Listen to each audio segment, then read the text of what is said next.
काल आमच्याकडे पालखी झाली आणि आज पुन्हा मुंबईला जायची तयारी चालू झाली. आणि सकाळी सकाळी घरी मॅगीचा बेत केला होता. मॅगी खाल्ल्यावर गावातल्या नदीमध्ये जाऊन आंघोळ करायचं मन झालं आणि हे ऐकल्यावर कृषिका मागे लागली आमच्या. चल चल चल. पण तिच्या मम्मीने तिचा प्लॅन कॅन्सल केला आणि फक्त आम्हीच निघालो. ऊन बघ असलं कडक झालाय. आंघोळ करायला मजा येईल.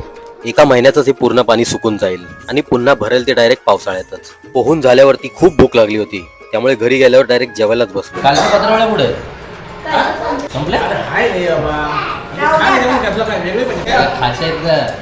मिक्स होईल ना सगळा तीर भात. शेवटी कुलदेवतेचं दर्शन घेऊन सगळे परतीच्या प्रवासाला निघाले आणि बाहेर येऊन बघितलं तर सगळं गाव रिकामी झालेलं. मुंबईवरून आलेली सगळी लोक फक्त एका दिवसासाठी आपल्या देवाला भेटायला आली होती. कारण देवासाठी वेळ काढला तर देवही आपल्यासाठी नक्कीच वेळ काढतो. आणि त्यानंतर मुंबईवरून यायचे आणि रिटर्न जायचे रस्ते दोन्ही चांगले झालेले आहेत. नागोठण्याला थोडंफार अजून काम चालू आहे.